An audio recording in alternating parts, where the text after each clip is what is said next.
Okay, I'm excited, Mike. I'm excited to find out what happens. Well, I think it's going to happen soon because as we begin the dialogue, we get right to the main action. It says, Sam shows Cindy his Christmas tree. Yes. Ta-da! All right, and he starts by saying, so here's my tree. Be honest and tell me what you think. Ooh, so tell me the truth. If you like it, that's fine, say it. But if you don't, I want to know that as well. Right. Well, let's find out what Cindy thinks. She says, those ballet shoes look great. You guessed that one right away. So he has some ballet shoes there. He mentioned that he might put some. Right. She also says, I also like the tinsel you wrapped around the tree. Ah, that's a good idea. I always forget about tinsel. Often when people decorate a Christmas tree, they kind of do it in 3 steps. Yep. You put the tree up, and then you wrap all the lights around the tree. Yeah. That's the first thing you do. Then you hang on all the ornaments, put the star, the angel up at the top, and the ballet shoes, or the little Santa Claus, whatever, hang all those. And then, this is where the tinsel comes in. Tinsel is basically these long, thin strips or threads of sort of a shiny metal or plastic material. Usually it's made of plastic, but it looks like shiny metal or silver or something like that. Kind of in just short noodles, basically. And you kind of just drip it over the branches. And the idea is when you turn off the lights, but turn on the Christmas lights, it shimmers and shines and sparkles. It looks so beautiful. Like it's covered in snow or ice.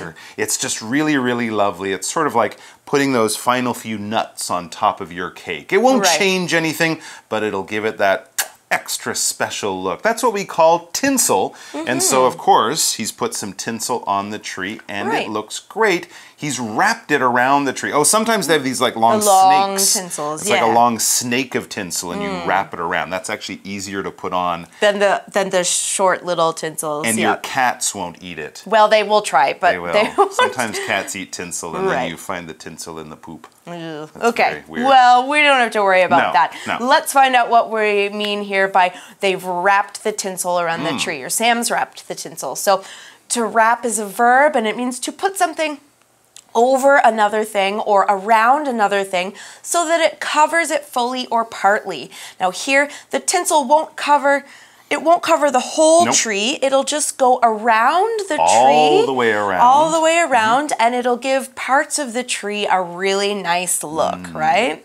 All right, so as an example sentence, we could also say something like this. The butcher wrapped the chicken in some brown paper. So this time you might wrap the whole chicken in the brown paper. You put the brown paper around the chicken to cover it. We wrap a lot of things at Christmas. We might wrap the tree with tinsel. Of course, you wrap the presents with paper. That's what people rip off when they open the present. First, you have to wrap it.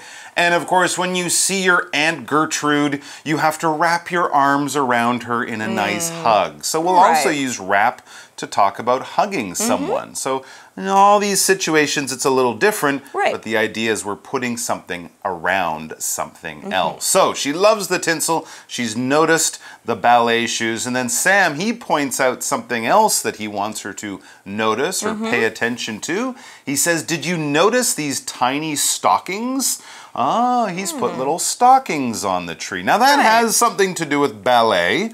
Ballet dancers might wear thick stockings to keep their legs warm, but also, of course, Christmas stockings. What are stockings? This noun is basically a long sock. It's the kind of sock that might go up to your knee. It doesn't stop just above your foot at your ankle. You could call the sort of socks that soccer players wear stockings, or hockey players wear long stockings. But when we think about Christmas, these are those long socks that people often hang up, and you put presents inside. Back in the old days, I guess a sock was a convenient place to keep your presents. I don't know. But anyways, people do use these stockings, these long socks, sometimes called knee socks, as a place to hang, as a thing to hang and a place to put presents. For example, the Christmas stockings were full of little gifts for people to open. Aww, okay. Nice. Well, good way to start. I don't think Sam hung a long stocking. I think he hung little tiny stocking ornaments. We have some of those.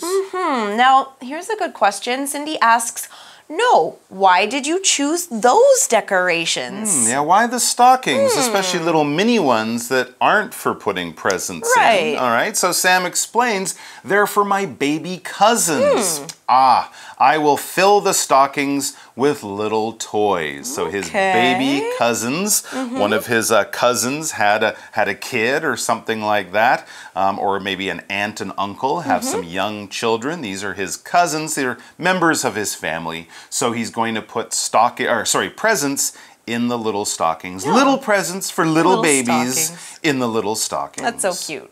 So Sam also there mentioned that he would fill the stockings with little toys. And that brings us to this phrase, fill A with B, or fill one thing with another thing. Basically, you have something that you can hold things in, that would be the A part, and then you put things in that thing. That would be the B part, the stuff you put in. You could fill a glass with water. If you want to drink the water, that would be the easiest way. Fill the glass with water. If you go shopping, you'll bring home lots of food and you might fill your fridge with fresh fruit and vegetables. You take the fruit and vegetables, you put them in the fridge. So you're filling A, the container, with B, the thing going into the container. So Sam seems to be doing a pretty good job at decorating his first Christmas tree. But Cindy, being the Christmas veteran, the Christmas expert, she has an idea, another idea for him. That's right. She says you can also hang some candy canes on the tree too. Now we all know candy canes. Those are the long red and white striped candies. They're shaped kind of like a cane, like a walking cane. Yep. And they kind of taste like mint or peppermint. Some of them taste like fruit and other candies too. So I don't know. Mike doesn't seem like he's a big fan. I like them. Not my favorite part of Christmas. Right. I just don't like mint candy.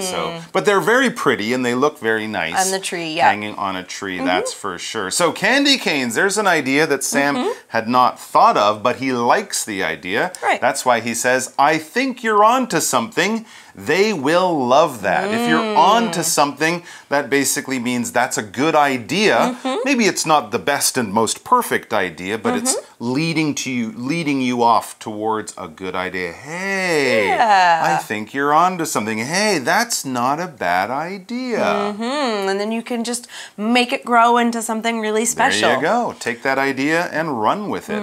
And she has some more opinions about Sam's tree. She says, you picked some colorful bulbs as well.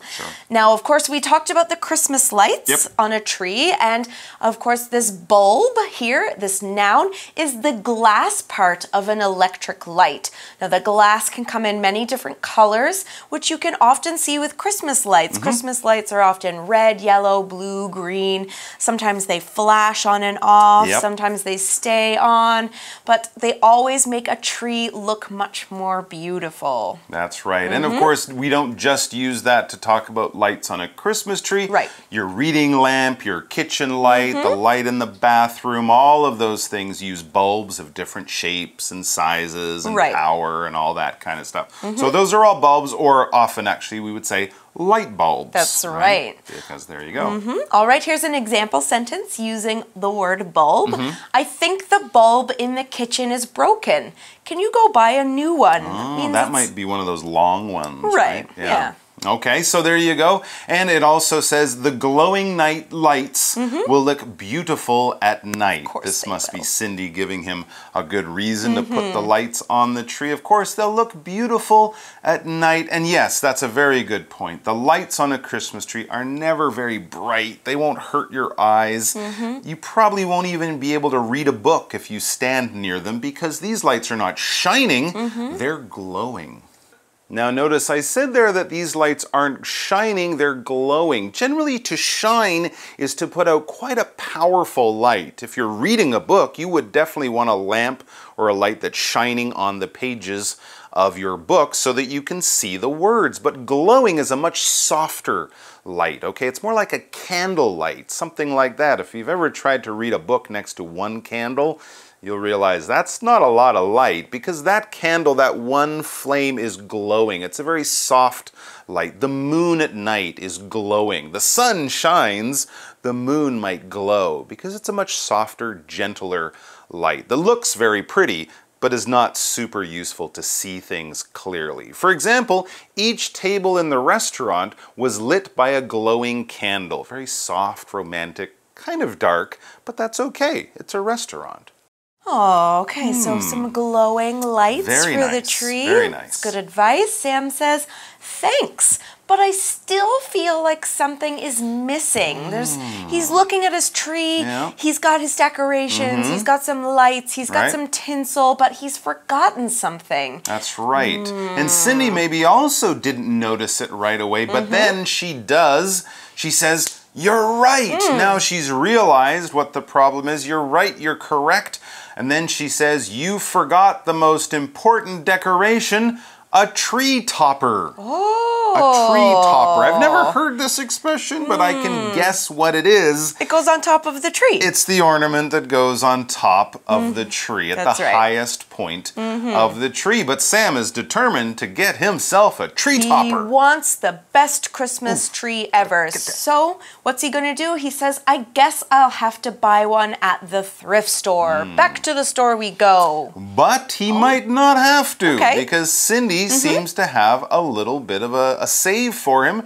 She's got something he can use or borrow. She says, I have an extra topper you can borrow. Excuse me, I was getting all emotional about tree toppers. So yeah, she has this thing. As we mentioned earlier, it might be a star or an angel. Those are often traditional tree topper ornaments. Now she has it, she will lend it, she will give it to Sam to use for a short period of time. It's not a gift, it's just something she is going to lend or loan to him. Or on the opposite end, Sam will borrow it. Okay, to borrow, this verb is to use someone else's things, their property, their dongxi. They're not giving it to you, you're not buying it from them. They're saying you can use this, but eventually please give it back. Okay, now here's the important part. If there's two people in this relationship, the person taking is the person borrowing. The person giving is the person lending. So you would never say, can you borrow me? No, because you are lending me. Can I borrow this thing from you? If you find it confusing, just remember borrow, the taking part, is the same as buy, the taking part. You're not taking it forever, but it's the same letter. Borrow, buy, I'm getting it. Lend or sell, I'm giving it. All right, so our example sentence says, I can't find my pen. May I please borrow yours? Of course. For 10 years? No. Oh. All right. Well, she's going to talk about her tree topper here. She says, it's a golden star. Star. And it will shine brightly on top of your tree. Ooh, lovely. Oh, now she described this star as golden. Now the adjective golden describes something that has a bright yellow color that kind of looks like gold, right? Yeah. So that's why we say gold, golden. It has this nice yellow color. Doesn't mean it's made of gold. No. It's just been painted gold. Right, it just looks like it is the same color as gold.